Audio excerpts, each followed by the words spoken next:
Mais uma vez, boa noite, meus irmãos. Eu tenho muita alegria de estar com os irmãos sempre, e especialmente quando tenho oportunidade de compartilhar com os irmãos a palavra do Senhor e aquilo que Ele tem falado ao meu coração, especificamente hoje sobre esse tema, a canção dos redimidos. Talvez você já tenha se perguntado por que a igreja gosta tanto de música, né? Você já parou para pensar nisso? De onde vem essa história de música na igreja? Porque você já parou para pensar na vida de um modo geral, sem a participação da música? Sabe aquele filme que você gosta tanto, que te emociona tanto? Você já pensou nesse filme sem trilha sonora? Já pensou?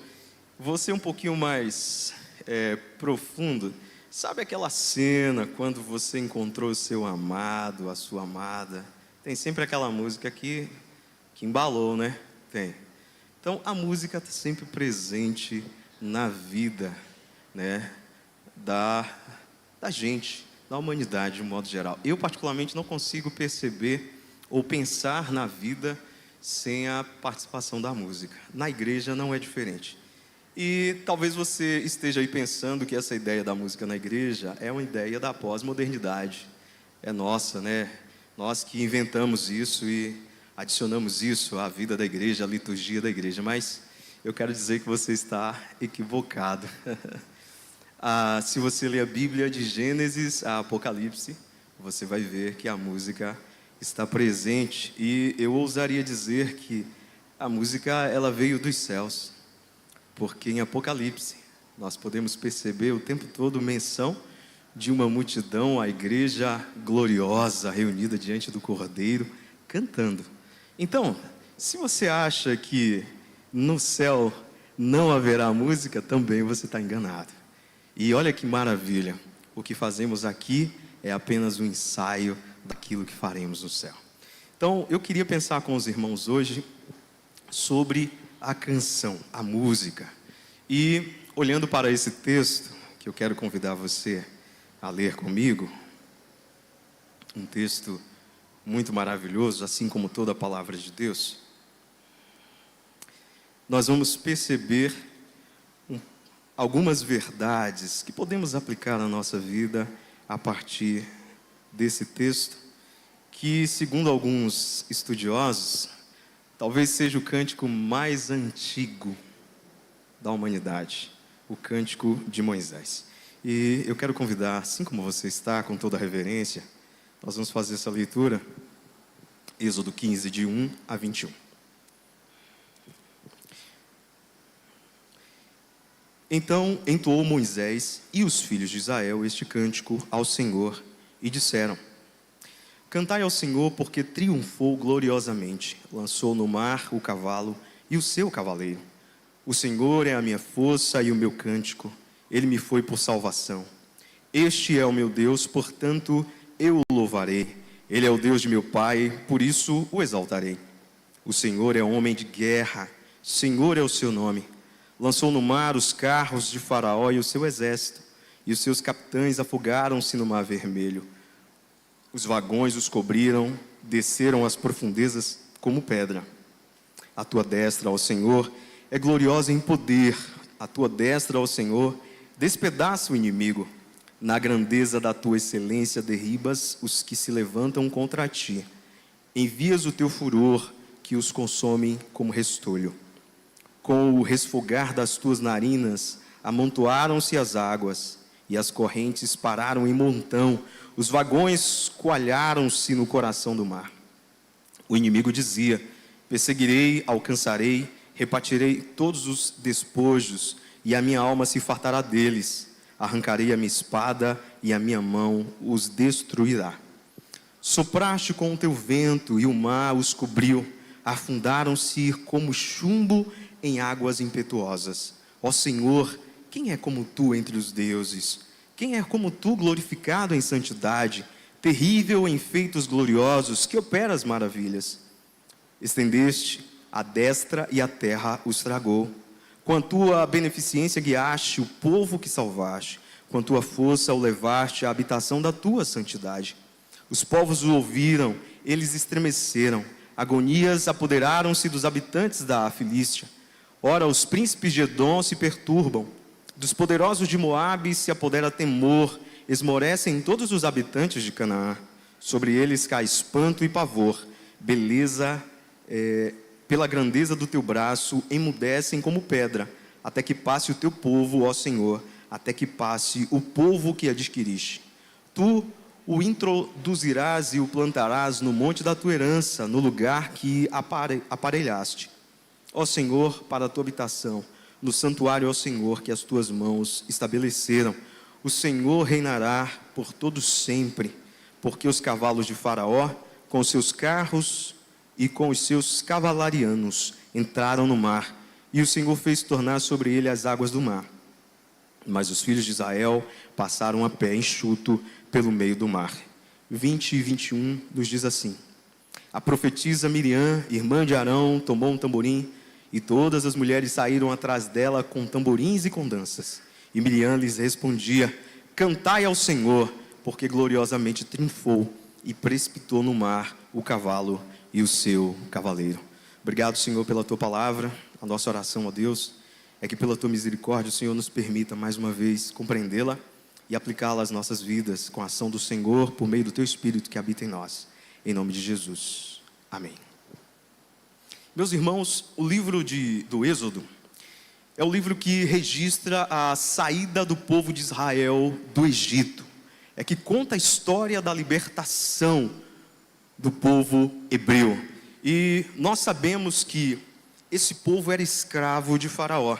Esse povo habitava ali no Egito e era preso, sofria, padecia por conta da liderança desse grande, poderoso rei Faraó.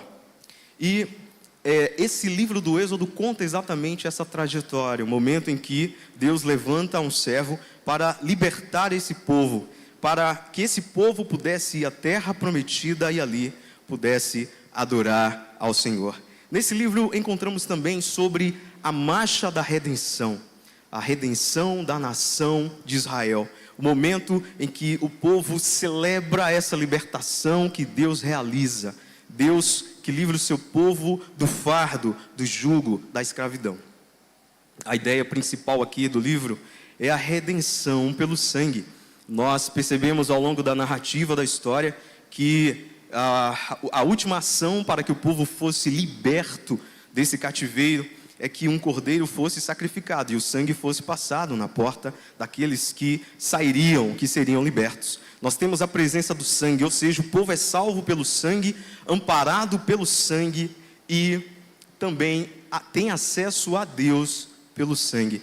A narrativa do Êxodo ao longo da caminhada no deserto, Deus liberta, Deus se revela através da sua lei. É o momento em que Deus dá a esse povo a lei e apresenta como Deus quer que esse povo viva, mas também é o momento em que Deus diz como ele deve ser adorado. Aqui vemos que Deus provê libertação, se revela por meio da sua lei e providencia o sacrifício para a purificação do seu povo. É nessa narrativa do Êxodo que nós encontramos Deus de modo especial, se apresentando, se revelando, mas também educando o seu povo, dizendo como esse povo deveria caminhar diante dele. Deus é quem oferece um tabernáculo e estabelece um sacerdócio. Veja que a iniciativa é de Deus no relacionamento com o seu povo. É Deus que liberta, é Deus que ampara e protege, conduz ao longo da caminhada. É Deus também que diz como ele deve ser adorado. É Deus que providencia esse cordeiro para que o povo fosse purificado e pudesse assim estar diante desse Deus. O texto que nós lemos, meus irmãos, retrata a travessia do Mar Vermelho. Talvez aqui seja a narrativa mais conhecida entre nós. A travessia do Mar Vermelho, o momento, o clímax dessa libertação do povo do Egito. Essa travessia do Mar Vermelho teve como um propósito mostrar ao mundo que a nação de Israel foi salva pelo poder de Deus. Nós podemos recuar um pouco, ainda olhando para esse texto, a partir do capítulo 14 de Êxodo, Gênesis 15, 14, e nós vamos encontrar essa narrativa. Deixa eu só corrigir, meus irmãos. Êxodo 14, de 15 a 31.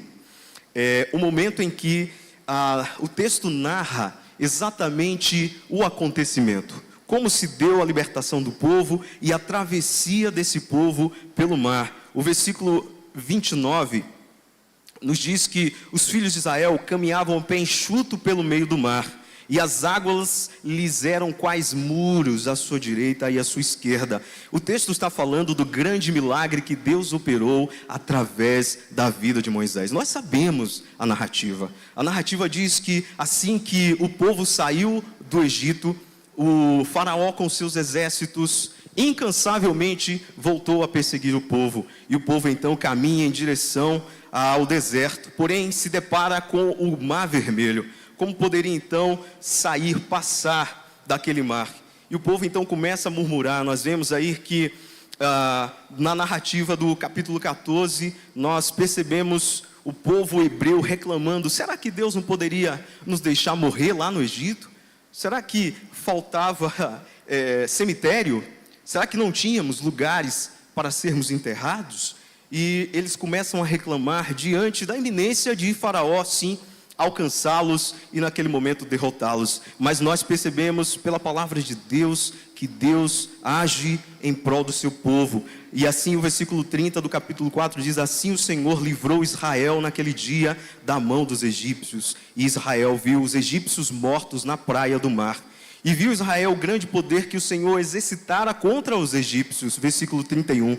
E o povo temeu ao Senhor e confiou no Senhor e em Moisés, o seu servo. O capítulo 14 do livro de Êxodo narra exatamente o momento da libertação desse povo. O livramento do povo hebreu foi fruto da manifestação do poder de Deus, algo sobrenatural. Nem o povo poderia prever que Deus poderia agir como agiu, mas Deus usou Moisés e pela graça do Senhor, pelo poder dele, assim pôde operar esse milagre. Liderado então por Moisés e mais à frente por Miriam, nós encontramos esse texto, esse cântico, em que eles celebram essa maravilhosa ação de Deus, eles celebram essa conquista, essa vitória, exaltam ao Senhor pelo livramento, celebram, é festa jubilosa diante da maravilhosa ação de Deus. Eles reconhecem a ação soberana de Deus, Deus que age em prol do seu povo para livrar o seu povo do cativeiro. O poema que nós lemos é um convite à adoração ao Deus soberano, é uma canção teocêntrica. Veja aqui a partir do versículo 1 do capítulo 15, Moisés inicia o cântico convidando aquela multidão, convidando aquela nação, meus irmãos, a celebrarem o nome do Senhor, a adoração ao Deus perfeito, Deus santo. Versículo 1, ele diz: cantarei ao Senhor porque triunfou gloriosamente, lançou no mar o cavalo e o seu cavaleiro. Moisés aqui está convidando o povo a reconhecer o feito maravilhoso de Deus, a ação maravilhosa de Deus, o poder de Deus na libertação do povo. O cântico de Moisés também é congregacional. Olha que nós podemos perceber que Moisés, ele não entoa, não é uma carreira solo aqui, ele não faz uma expressão da sua gratidão sozinho, ele convida o povo à adoração ao Senhor. Ainda no versículo 1, ele convida toda a congregação, ele é como um regente, como um líder aqui, proclamando a congregação a essa celebração a Deus pelo grande livramento. O texto que nós lemos, meus irmãos, também é um poema que se inicia com um refrão falando do poder de Deus. E por que era importante destacarmos aqui esse refrão? Porque se adiantarmos até o versículo 21, nós vamos perceber que Miriam canta novamente esse refrão. É como se Moisés iniciasse com um refrão: cantarei ao Senhor, e depois de ter narrado todo o acontecimento, tudo aquilo que Deus havia feito, Miriam então fecha o cântico, o que nós chamamos de coda final na música. Ela vem de novo confirmar aquilo que foi narrado por Moisés. Então esse poema é um poema que se inicia pelo refrão. Talvez aqui, se nós fôssemos pensar na estrutura dos cânticos da nossa igreja, nós temos estrofes e depois o estribilho ou coro, o refrão. exatamente isso que acontece. Aqui o cântico começa pelo refrão. E, na sequência, Moisés então começa a descrever o agir de Deus, como Deus se manifestou, como Deus se revelou, como foi essa ação sobrenatural de Deus. O texto também exalta, meus queridos, os atributos naturais e morais de Deus. Por ser um texto teocêntrico, não poderia falar de outro a não ser de Deus. E aí, nos versículos 2 a 8, nós podemos perceber Moisés falando de Deus. O Senhor é a minha força e o meu cântico. Ele me foi por salvação. Deus Todo-Poderoso, Deus que tem autoridade, Deus que dirige, Deus que governa. E aí o versículo 3 ele diz: o Senhor é homem de guerra, o Senhor é o seu nome, o Senhor é quem batalha pelo seu povo, o Senhor é quem está à frente do seu povo. Versículo 4 ele fala: lançou no mar os carros de Faraó e o seu exército, e os seus capitães afogaram-se no mar. Moisés está aqui de novo destacando, falando da onipotência de Deus, o Deus que pode todas as coisas, o Deus que faz todas as coisas. O texto ainda é um poema que fala, meus irmãos, da arrogância dos inimigos de Israel. O texto, Moisés escrevendo esse maravilhoso poema aí, versículo 9, descreve como Faraó e seu exército, como eles foram tão arrogantes, prepotentes, eles desprezaram Deus, mesmo depois de terem visto toda a ação de Deus, toda a manifestação de Deus. Nós podemos observar, recuando um pouco mais aí na narrativa do Êxodo, as pragas que Deus enviou para convencer Moisés, ou para provar que ele era Deus, ou para dar evidências mesmo do seu poder, e mostrar àquele povo que quem estava agindo era Deus. Porém, o texto diz que que Faraó tinha um coração duro, mas que também Deus, para os seus propósitos, para a sua glória, endurecia o coração de Faraó. E aqui, o versículo 9 do capítulo 15, Moisés diz: olha, dizia assim o inimigo: perseguirei, alcançarei. O inimigo acreditava que teria vitória, que teria sucesso, que alcançaria aquela nação e oprimiria aquele povo. E ainda diz: repartirei os despojos, a minha alma se fartará deles, alcançarei a minha espada e a minha mão os destruirá. A poesia de Moisés fala da arrogância desses inimigos, da prepotência, dos inimigos que zombam de Deus, que não creem na ação sobrenatural de Deus. Encontramos ainda no texto aspectos da revelação geral de Deus. Deus que, ao se relacionar com esse povo nessa caminhada, ao libertar esse povo do cativeiro, também dá testemunho a todas as nações que estão ao redor e perceberam e viram a narrativa desse acontecimento. Essas nações perceberam o grande agir de Deus. Por exemplo, os versículos 14 a 16, olha só o que Moisés nos diz em sua poesia: os povos o ouviram, eles estremeceram, agonias apoderaram-se dos habitantes da Filístia.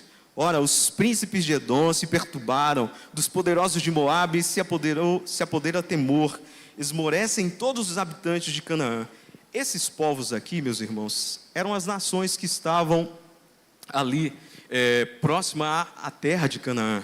E eles ficaram sabendo do grande livramento de Deus, da ação de Deus, de como Deus livrou, do poder de Deus. E Deus, por meio dessa ação maravilhosa, conduzindo, libertando o povo, se revela de modo geral, para que todas aquelas nações percebam quem era o Deus de Israel. É desse Deus que Moisés fala. Moisés fala que todas as nações passaram a temer esse Deus pela manifestação de Deus, pelo que Deus se deu a conhecer no relacionamento com o seu povo. O poema, meus queridos, também retrata o Deus justo, o Deus gracioso, que por zelo à sua pessoa, pune os ímpios, mas que liberta os submissos. Veja, por favor, aí no seu texto, na sua Bíblia, acompanhe comigo, se não é isso que encontramos ainda no versículo 19, quando Moisés fecha aí a sua estrofe dizendo: porque os cavalos de Faraó foram derrotados juntamente com seus cavaleiros, todos eles se afundaram no mar como pedra,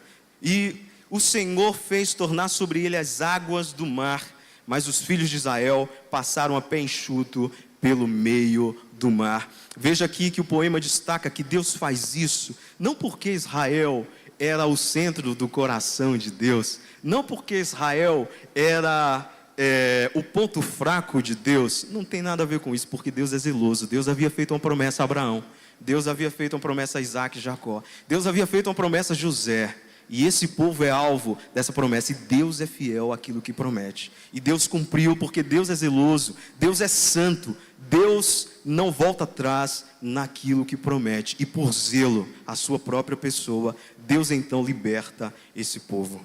Esse texto então, meus queridos, nos ensina que, a fim de se relacionar com o seu povo, Deus se revela, Deus vence os seus inimigos e Deus os convida a um relacionamento com Ele. Deus não tinha o propósito apenas de tirá-los da condição de escravo do Egito. Deus queria um relacionamento. Veja que quando Moisés se apresenta diante de Faraó, a expressão é: deixa o povo ir à terra adorar ao Senhor.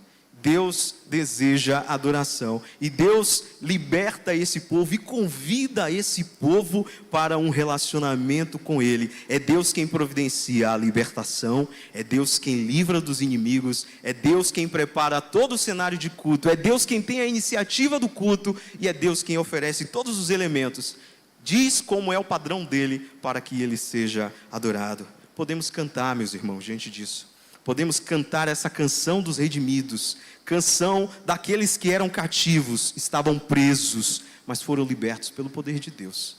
Aqueles que eram oprimidos, que estavam padecendo necessidades, mas pela ação milagrosa de Deus, graciosa de Deus, foram libertos. Isso tem a ver conosco, isso tem a ver comigo, tem a ver com você. Podemos cantar essa canção, pois a graça de Deus se manifestou na pessoa de Cristo Jesus, que por amor se deu na cruz e libertou pecadores, pecadores que eram inimigos, pecadores que desprezavam a lei de Deus, que feriam o caráter de Deus que é santo. Deus acolhe, Deus promove reconciliação por meio de Cristo Jesus. É Deus que, por meio da sua graça, revela seu amor incondicional para resgatar pecadores como eu e você. A história do povo hebreu é também a minha e a sua história. Você já pensou nisso? Vamos refletir um pouco mais sobre isso. Por isso, na condição de corpo do Senhor, de Cristo, como igreja, precisamos entender como Deus agiu para que nós pudéssemos hoje ter acesso a Ele.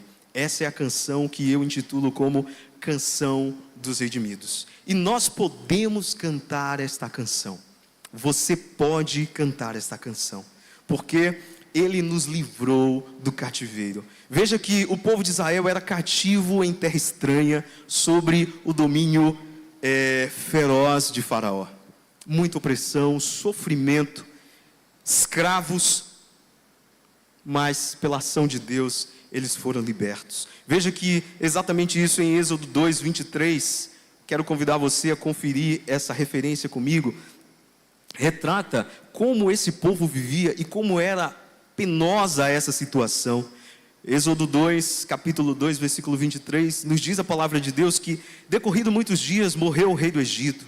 Os filhos de Israel gemiam sob a servidão, e por causa dela clamaram, e o seu clamor subiu a Deus. Eles gemiam de tal agonia, de como era esse sofrimento. Ouvindo Deus o seu gemido, lembrou-se da sua aliança com Abraão, com Isaac e com Jacó. E viu Deus os filhos de Israel e atentou para a sua condição. O povo que clama, que era oprimido, tem então Deus que age e os liberta. Moisés foi esse escolhido de Deus, meus irmãos, para libertar o povo. Veja que em Êxodo, ainda capítulo 3, versículo de 5 a 10, nós percebemos o encontro de Moisés com Deus, aquele momento maravilhoso em que no monte, Moisés tem a experiência do seu chamado.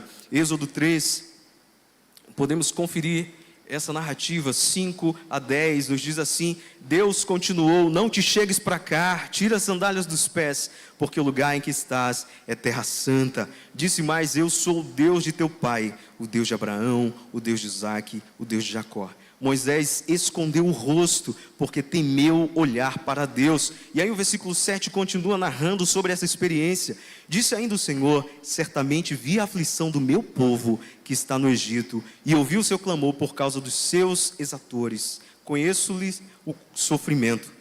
Por isso desci a fim de livrá-los da mão dos egípcios, e para fazê-los subir daquela terra a uma terra boa e ampla, terra que mana leite e mel, lugar do cananeu, do eteu, do amorreu, do ferizeu, do eveu e do jebuseu. Veja que Deus aqui, respondendo à oração daquele povo diante do sofrimento, Deus então levanta Moisés, que vem como ungido de Deus para libertar o seu povo. Meus irmãos, na semelhança de Moisés, Moisés é um tipo Cristo, nós temos Jesus. Nós éramos escravos do pecado, nós éramos prisioneiros do pecado, estávamos condenados à separação eterna de Deus, mas Deus, pela sua graça, envia Jesus Cristo. Paulo, escrevendo a sua carta aos Romanos, capítulo 3, versículo 10, eu quero convidar você a conferir isso comigo, leia sua Bíblia, acompanhe comigo. Romanos 3,10, Paulo vai descrever a condição do homem sem Deus,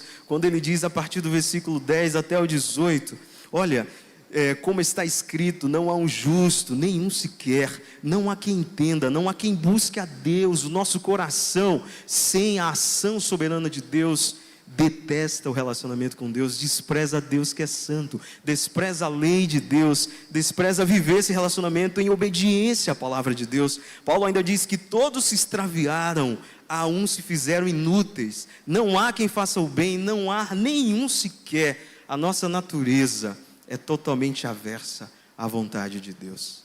Essa era a nossa condição. Nós éramos cativos, prisioneiros, escravos do pecado. E diferente do povo hebreu que orou a Deus, o homem sem Deus não reclama da condição de pecado. É pela ação do Espírito Santo que o convence, que ele então clama, pedindo a Deus socorro e misericórdia. Mas na nossa condição de mortos, jamais poderíamos nos dirigir a Deus pedindo socorro, mas Deus, por amor na pessoa de Cristo, então se dirige a nós e vem a nós e age para nos libertar da condição do pecado. É o próprio Deus que na pessoa de Cristo veio nos libertar do poder das trevas, da influência do pecado. Veja que Isaías, falando sobre Jesus, esse Cordeiro de Deus, esse servo sofredor que veio padecer para nos resgatar da condição de escravo do pecado. Isaías vai nos dizer que ele levou sobre si as nossas enfermidades, as nossas dores. Veja, por favor, Isaías 53, capítulo 4 e 5, nos diz assim a palavra de Deus: certamente ele tomou sobre si as nossas enfermidades e as nossas dores levou sobre si. E nós o reputávamos por aflito, ferido de Deus e oprimido. Isso é Jesus, meus irmãos. É graça de Deus na pessoa de Cristo que nos livrou da condenação eterna, que nos tirou da condição de escravo do pecado. E o versículo 5 diz: ele foi transpassado, ele sofreu pelas nossas transgressões e moído pelas nossas iniquidades. O castigo que nos traz a paz estava sobre ele. Ele sofreu, ele padeceu para nos dar paz, para nos levar ao relacionamento com Deus, para nos tirar da condição de escravo do pecado, para nos livrar do cativeiro. Isso de novo revela a ação sobrenatural de Deus, que sem mérito nosso, sem nada em nós que pudesse atrair a atenção de Deus, Ele, por graça, envia Jesus. E quando a gente pensa nessa canção de libertação, me lembro da história do compositor da canção Preciosa Graça, que nós cantamos aqui. Ele era um senhor de escravo, e John Newton, e certa vez viajando com o navio lotado de escravos, ele ainda não era cristão, ele se aproximou do calabouço e percebeu que tinha um escravo que cantava uma melodia e uma letra. E o escravo cantava de uma forma tão singular, tão profunda, que chamou a curiosidade, despertou a curiosidade do John Newton. E então, quando ele se aproximou, ele viu o escravo cantando mais ou menos a melodia: Amazing Grace, ou preciosa graça de Jesus, que um dia me salvou. E olha que paradoxo. O Newton, que era o senhor de escravo, que se julgava livre, estava angustiado e preocupado com todo aquele produto que eram os escravos. E o escravo que estava preso tinha a alma liberta, porque cria em Jesus. Veja que nessa comparação, como o cativeiro do pecado é um símbolo forte na vida do homem, e que quando esse homem se liberta pela ação de Cristo, independente da condição dele, independente do estado dele, independente de onde ele esteja, essa convicção de salvação em Cristo Jesus, essa liberdade que nós temos em Cristo, não tem preço. É por isso que nós podemos cantar, meus irmãos, é por isso que nós podemos celebrar, porque ainda que você esteja sofrendo, padecendo perseguições, ainda que a sua vida não seja fácil, a consciência que nós temos do jugo do pecado, do qual nós somos libertos, essa consciência é muito maior, porque fomos salvos em Cristo Jesus. Podemos cantar que Ele nos libertou da condição de escravo do pecado. A nossa canção deve falar do grande amor de Deus em Cristo Jesus, deve denunciar esse amor que se revela, esse amor que é demonstrado por pessoas indignas, por ímpios, pecadores como eu e você, por homens e mulheres que em sua natureza desprezam o Deus Criador, o Deus que é santo. Fala a verdade. Você não tem uma luta todos os dias? Você tem uma luta todos os dias porque a sua velha natureza deseja voltar para o cativeiro do pecado. Você deseja todos os dias, mas é pela ação de Deus, na sua graça, concedendo Cristo Jesus, e Ele na pessoa do Espírito Santo que habita você, que habita em mim, Ele que nos dá poder para vencermos esse desejo que há em nós todos os dias. Lutero vai dizer que achava que o velho homem tinha morrido, sepultado nas águas do batismo, mas ele descobriu que o velho homem sabia nadar. Ele quer dizer que essa luta do crente é constante. O pecado, a nossa velha natureza, todo dia está batendo a nossa porta, dizendo que a melhor condição, o melhor estado é ser de novo preso, cativo do pecado. Paulo vai dizer em Romanos 5,8, mas Deus prova o seu amor para conosco pelo fato de ter Cristo morrido por nós, sendo nós ainda pecadores. A nossa canção deve falar dessa graça salvadora em Cristo Jesus, deve dizer de Jesus, deve ser cristocêntrica, não tem a ver comigo, não tem a ver com você, tem a ver com graça do Senhor na pessoa de Cristo Jesus. Podemos ainda aprender com esse texto, meus queridos irmãos, que Moisés relata aqui que Deus triunfou sobre os inimigos de Israel. Deus que triunfa, vence. Olha aqui o versículo 9 de Êxodo 15, nos fala disso. Confere comigo, por favor, mais uma vez. Quando Moisés fala da condição ou da derrota de Faraó e de todo o seu exército. Diz assim o texto que os inimigos que perseguiam, que achavam que iam alcançar, eles foram derrotados. Melhor, o versículo 5 ainda do capítulo 15 vai dizer que os vagões os cobriram, fazendo menção aqui às águas que, como narra o texto, ficaram como colunas, como paredes, e que o exército de Faraó, ao passar por aquele caminho, foi engolido pelas águas. Aqui Moisés diz no versículo 6 que a tua destra, a mão direita de Deus, que é sinal de poder, que é sinal de autoridade, foi o poder de Deus derrotando aquele exército de Faraó. E Moisés ainda diz no versículo 7 que na grandeza da excelência de Deus, Deus derrubou os que se levantaram contra o povo. É a evidência narrada nessa canção de Moisés da vitória de Deus sobre os inimigos do povo hebreu. É a ação de Deus para nos livrar da condição de pecadores, de escravos. O coração endurecido de Faraó, assim como a sua arrogância, como nós vimos no versículo 9, foram vencidos diante do poder de Deus. Faraó, que se achava arrogante, se achava todo poderoso, se via como o dono daquele povo, que poderia agir e poderia desprezar o Deus daquele povo. Nesse momento da história, como diz Moisés, Faraó é envergonhado, é derrotado com todo o seu exército. É Deus quem luta em favor do seu povo, porque Ele zela pela sua santidade e a sua justiça. E aí Moisés continua dizendo, no versículo 3, que é o Senhor que é o homem de guerra, que é o Senhor que é o general, que é o Senhor que é o capitão, que é o todo-poderoso, que está à frente, conduzindo e liderando o seu povo. E meus irmãos, como nós podemos perceber isso na ação de Deus ao nos livrar da condição de pecadores. Na queda do homem, em Gênesis 3, quando Satanás convence o casal, Adão e Eva, e eles livremente escolhem desobedecer a Deus, veja que o casal, a humanidade, passa a ser então cativa desse pecado e é influenciado pelo diabo. É um inimigo severo, Satanás, que tenta destruir a criação de Deus. O homem tornou-se escravo do pecado, desobedecendo a Deus, totalmente contrário à vontade de Deus. E aí então morreu, se separou, perdeu esse relacionamento com Deus, se afastou de Deus. Esses três são os grandes inimigos do homem: o pecado, a sua velha natureza, a influência do mundo, a influência de Satanás. O homem que está morto sem Deus passou então a desprezar Deus, a desprezar toda a lei de Deus, todo o zelo de Deus que é santo. Mas, meus queridos, na cruz, quando a morte achou que tinha vencido Jesus, na cruz, quando o diabo achou que havia triunfado, Jesus, ao terceiro dia, ressuscitou, nos dando a vitória sobre os nossos inimigos. A poesia que Jesus exclama nesse ato da cruz, a poesia que Jesus escreve para dizer o que havia acontecido, é bem curta.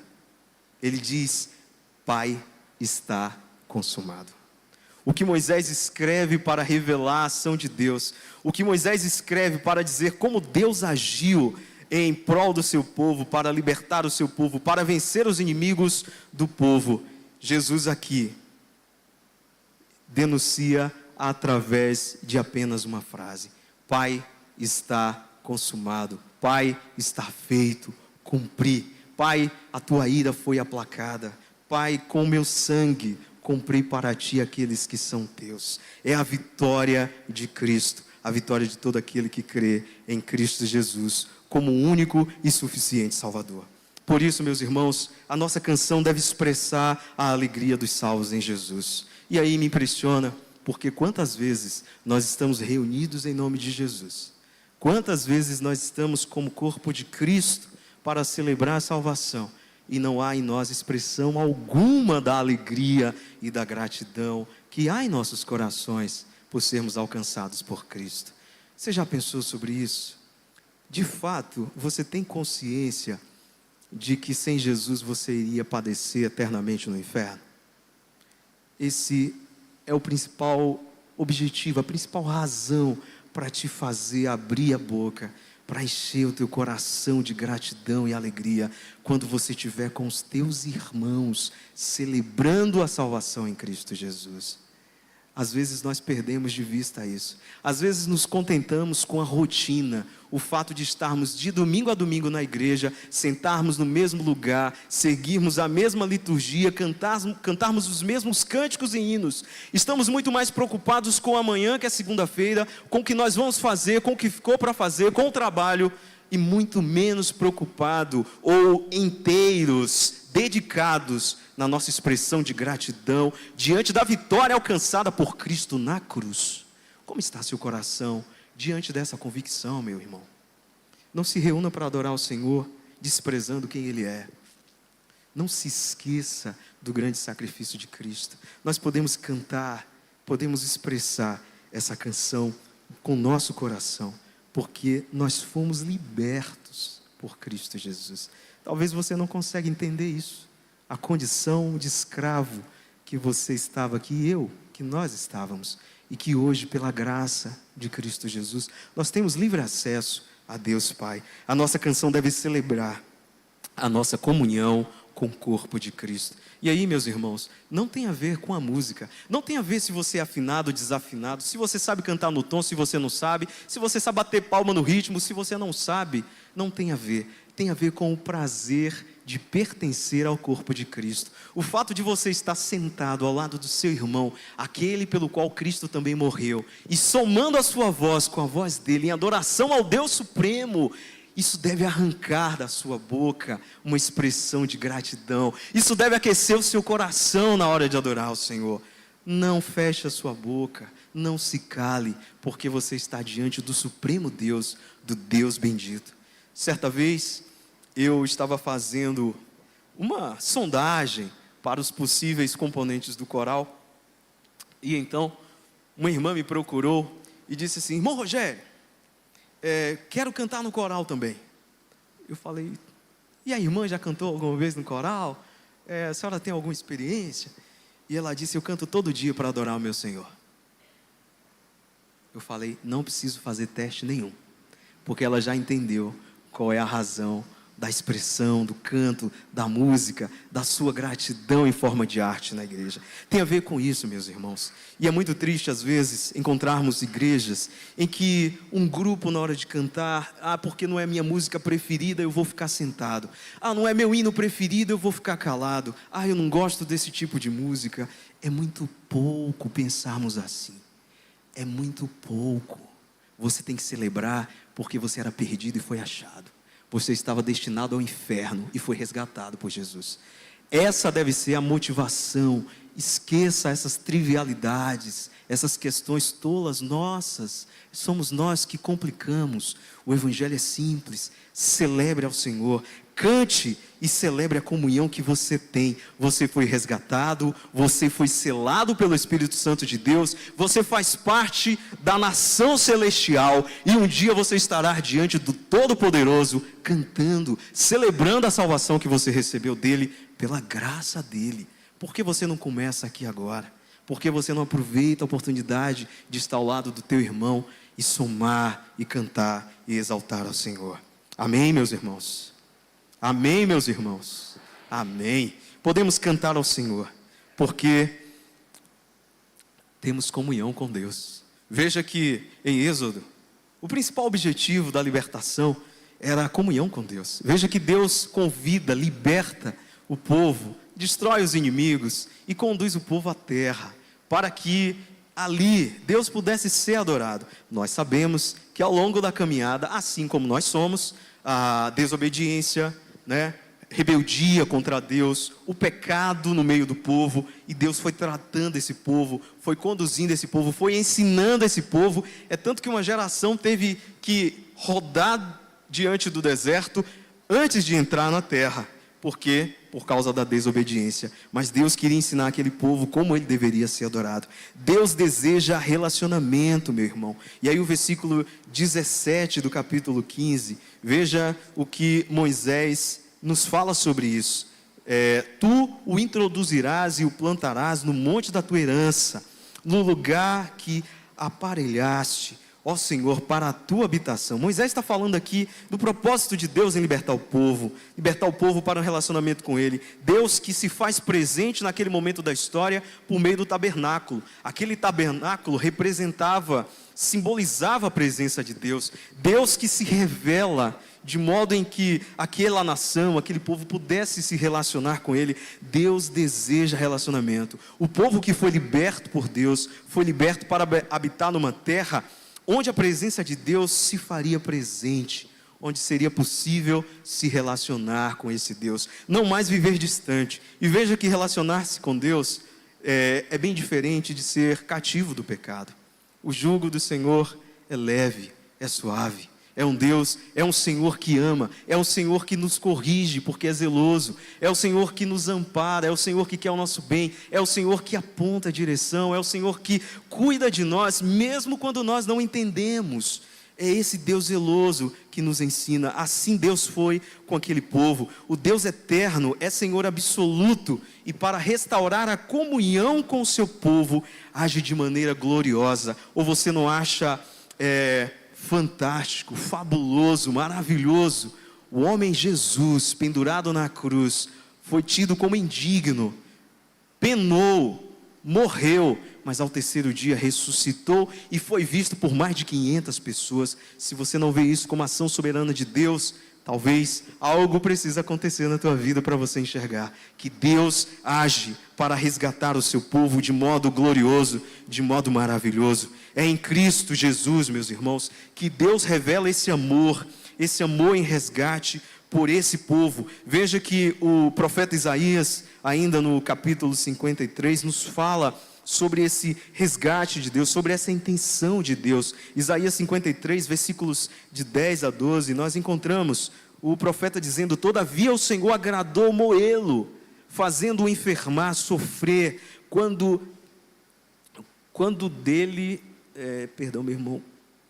der ele a sua alma como oferta pelo pecado, verá a sua posteridade e prolongará os seus dias, e a vontade do Senhor prosperará nas suas mãos. Ele verá o fruto do penoso trabalho de sua alma e ficará satisfeito. Jesus, ao morrer, atraiu para si todos aqueles que desde a eternidade Deus já havia chamado. De novo, Jesus é essa expressão maior, perfeita do amor de Deus. João vai dizer que Deus ama de tal modo, que entrega seu Filho para ser sacrificado, crucificado para resgatar pecadores. É Deus em Cristo que está promovendo reconciliação, comunhão com Ele, acesso de novo a Ele, aquele acesso que foi quebrado por conta da queda de Adão e Eva. Agora em Cristo é reconstruído. E você pode orar ao Senhor. Você não precisa de um sacerdote humano, de alguém que você vai confessar o seu pecado e essa pessoa vai interceder. Você não precisa de alguém que foi martirizado, que é tido como santo e que talvez esteja perto de Deus para você orar. Não, você só tem um mediador, que é Jesus Cristo, e todos nós temos o sacerdote universal, somos o sacerdócio universal. Você pode entrar na presença de Deus, ou já está, e você pode adorar o Senhor, e isso é mérito de Cristo. Você pode fazer isso sem nenhum medo. Você pode orar e se humilhar diante dele, porque ele deseja se relacionar com você. A nossa redenção, meus queridos, é Cristo Jesus. Cristo que nos faz entrar na presença de Deus. E aí tem um texto maravilhoso que eu não poderia deixar de compartilhar com os irmãos. Lá em Apocalipse 15, por favor, acompanhem comigo. Eu sei que nós temos a projeção, mas é tão bom ouvir as páginas dos irmãos aí da Bíblia passando e acompanhando, e até alivia o pregador que vê que você está conferindo mesmo o que eu estou dizendo. Apocalipse 15, 2-4, veja o cenário da eternidade. 15, de 2-4. Os remidos entoam o cântico de Moisés e o cântico do Cordeiro.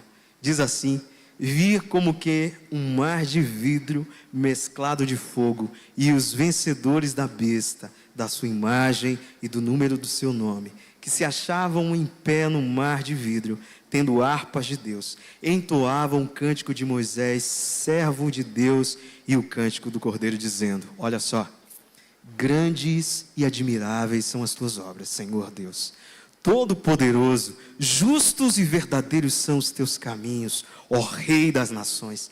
Quem não temerá e não glorificará do teu nome, ó Senhor, pois só tu és santo. Por isso todas as nações virão e adorarão diante de ti, porque os teus atos de justiça se fizeram manifestos. Aleluia, glória a Deus. É nesse grupo, é com esse grupo que nós estaremos na eternidade, diante do Cordeiro, celebrando a salvação, a reconciliação, a vitória que alcançamos em Cristo Jesus, que nos fez donos, herdeiros de Cristo e moradores da nação celestial. É disso que João fala, desse cântico que foi entoado por essa multidão, por esses redimidos, o qual eu e você fazemos parte. A nossa canção deve ser uma canção de esperança, meus irmãos. Uma canção de esperança. Às vezes, algumas pessoas me procuram, e é claro, com todo respeito eu estou falando isso, mas sugerindo que as canções sejam eufóricas, mais movimento, mais energia, porque a gente já tem muito problema na vida, e a gente precisa de uma canção mais que tira a gente, do momento de culto e nos leve a um êxtase e tal. E aí às vezes eu fico assim: olha, o problema não é a canção. Você pode cantar uma música ritmada, mas se o seu coração não for transformado por Cristo, a sua tristeza continua, a sua vida deplorável continua. A música agitada não vai mudar a sua vida. Quem muda a sua vida é Jesus. E Jesus nos deu esperança. Esse mundo aqui tem data de validade. Você deve olhar para esse mundo com perspectiva de que um dia você estará nos céus. Certa vez, encontrei com um colega em um dos supermercados aqui da cidade. E no auge da pandemia, eu falei assim: isso é bom, meu irmão, isso é bom, graças a Deus, porque logo logo a trombeta toca e Jesus volta. E ele espantado lá, não, Deus é mais. Deus não pode voltar ainda não, Jesus não pode voltar ainda não, porque eu quero ter muita coisa para fazer aqui ainda. Aí eu falei, olha, como é que alguém tem prazer ainda em continuar nesse mundo? Cristo nos deu esperança, esperança de uma vida nova. Se você deseja viver aqui nesse mundo, Paulo diz, se esperamos por Jesus nessa vida, somos os mais miseráveis. A nossa recompensa é Jesus, a nossa esperança é Jesus. Um dia eu quero te encontrar lá na eternidade, e eu quero estar cantando no mesmo coro que você, juntamente diante do Santo dos Santos. Eu estou sim, talvez você esteja achando que eu esteja delirando, mas não, a Bíblia diz isso. Nós todos estaremos no grande coral, entoando louvores ao Cordeiro de Deus. Por isso, meus queridos, a nossa canção deve revelar os propósitos para o qual fomos chamados, a eterna presença de Deus. Deus liberta o seu povo, derrota os inimigos e os convida para um relacionamento. Aconteceu isso sim com você, aconteceu comigo. Éramos prisioneiros, fomos libertos. Os nossos inimigos foram vencidos. Somos mais do que vencedores em Cristo Jesus, diz o apóstolo Paulo. E aguardamos com expectativa a volta de Cristo Jesus. E o meu último texto aqui, meus irmãos, 1 Tessalonicenses 4,16. Outro texto que eu não posso deixar de compartilhar com os irmãos. Paulo diz assim, 1 Tessalonicenses 4, 16 e 17. Porquanto o Senhor mesmo, dada a sua palavra de ordem, ouvida a voz do arcanjo e ressoada a trombeta de Deus, descerá dos céus e os mortos em Cristo ressuscitarão primeiro. Depois nós, os vivos, os que ficarmos, seremos arrebatados juntamente com eles, entre nuvens para o encontro do Senhor nos ares, e assim estaremos para sempre com o Senhor. Amém? Amém. Você crê nisso? Amém?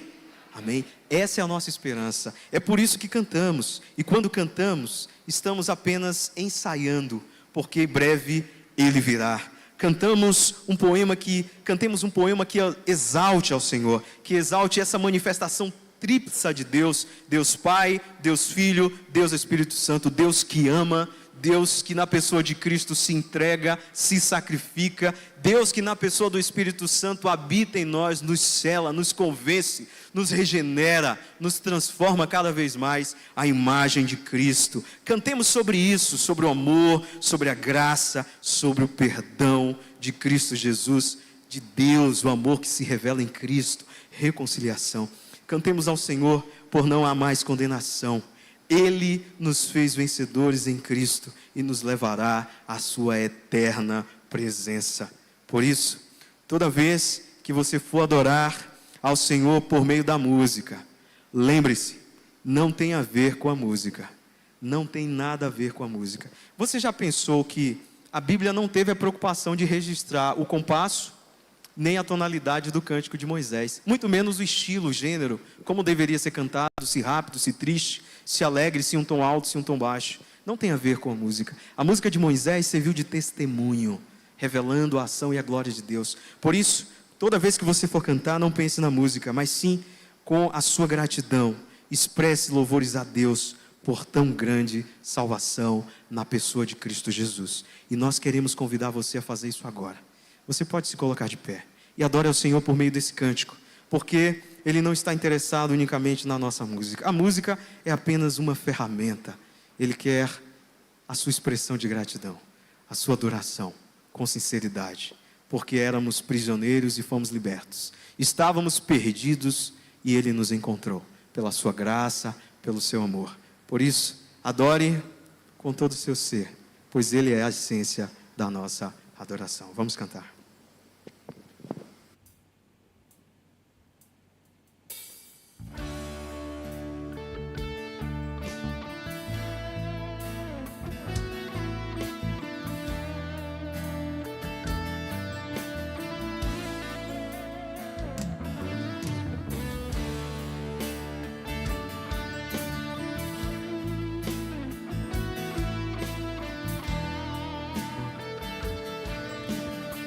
Vamos juntos, cantemos. Quando o som se vai, tudo se desfaz, eu me chego a ti. para dar-te, ó Deus, algo de valor que alegre a ti. Dar-te mais que uma canção, pois a música em si não é o que queres de mim.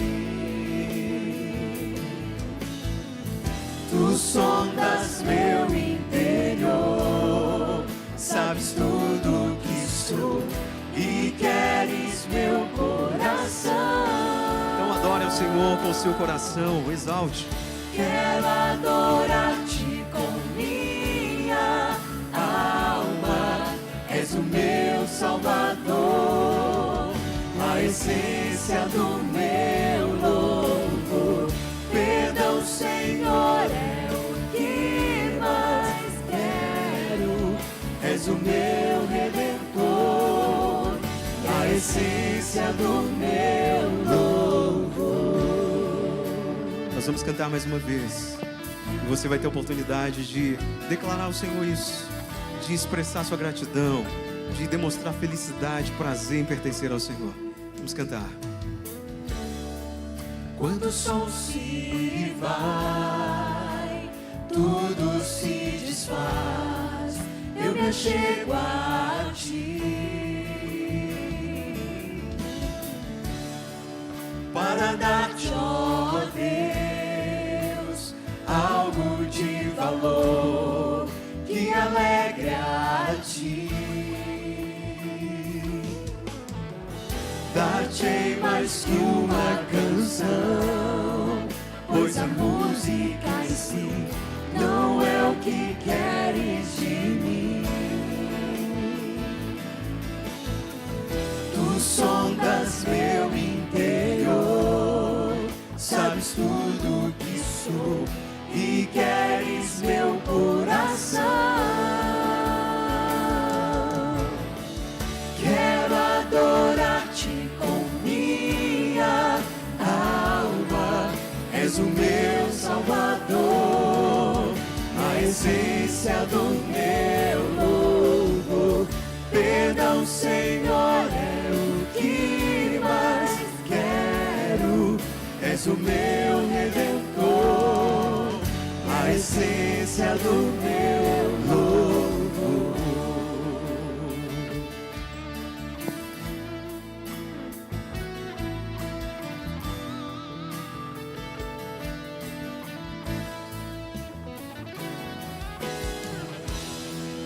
Não sei explicar teu grandioso amor, tu mereces mais.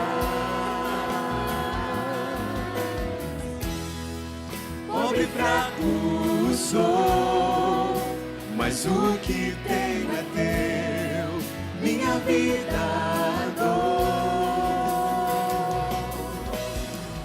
Dar-te mais que uma canção, pois a música em si não é o que queres de mim.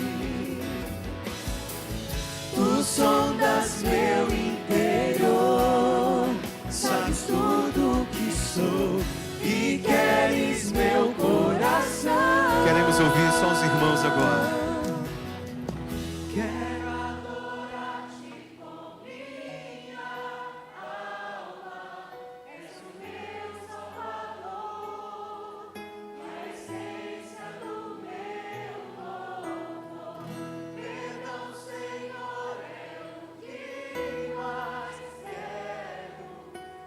Meu Redentor, a essência do meu louvor. Quero adorar-te com minha alma, és o meu Salvador, único Salvador, a essência do meu louvor. Perdão, Senhor, é o que mais quero, és o meu Redentor, a essência do meu louvor. É sim, Senhor. Essa é a nossa oração, ó Pai, de gratidão ao Senhor, porque tem tudo a ver com o Senhor. A ação do Senhor que nos comprou, que nos redimiu, que nos livrou da condição de escravos do pecado. É a tua ação, ó Deus, ação de graça e de amor. Aceite, ó Pai, a nossa declaração de amor ao Senhor. Sim, nós compreendemos que, Pai, só estamos aqui porque o Senhor é gracioso, bondoso, o Senhor nos perdoa. Ó Senhor, que a nossa expressão tome, ó Deus, cada canto da nossa cidade, cada canto da nossa casa, cada canto de cada círculo social em que estivermos inseridos, e que as pessoas vejam, ó Pai, que fomos alcançados pelo Senhor, e que queiram, ó Deus, também conhecer a Cristo, esse que é o nosso Redentor e Salvador. Louvado seja o teu nome, no nome de Jesus. Amém. Obrigado, meus irmãos. Deus abençoe. Podem sentar.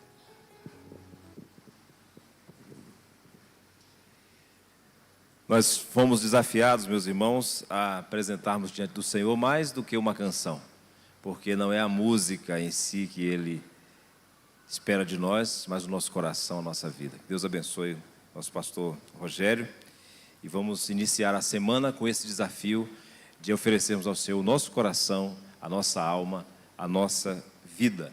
Nós agradecemos a Deus pela presença de todos. Como eu disse, é muito melhor estarmos aqui presencialmente, mas agradecemos também a você que participou conosco da transmissão até aqui, participando de alguma forma do nosso culto também. Mas nós queremos, de modo especial, agradecer pela presença dos visitantes que estão conosco aqui. Se você nos visita, faça apenas um sinal com sua mão assim, para a gente identificar. Temos muitos visitantes, sim, e nós podemos expressar nossa alegria em tê-los aqui, dizendo assim: sejam bem-vindos em nome de Jesus e voltem sempre. Você pode voltar, por exemplo, na terça-feira nós teremos culto de oração, 19h30, no salão do quarto andar. Na quinta-feira nós teremos culto com ênfase no estudo bíblico. Nosso pastor Alex, continuará uma série de mensagens sobre os heróis da fé, no livro de Hebreus, capítulo 11. E durante a semana também nós temos a agenda aberta para atender você, para conversar um pouco mais sobre a nossa igreja e sobre o plano de Deus para a sua vida. Agora, por último, vamos suplicar ao Senhor a bênção para mais esta semana. Que o amor de Deus, o nosso eterno Pai, a graça salvadora de Jesus Cristo, seu Filho, a comunhão e as consolações do Espírito Santo estejam sobre este teu povo, Senhor, reunido aqui, mas também sobre toda a terra, desde agora e até a volta gloriosa do nosso Salvador. Amém. Louvado seja Deus. Ao som de um pós-lúdio instrumental, nós estamos despedidos, estaremos à porta para cumprimentar os irmãos. Deus nos abençoe.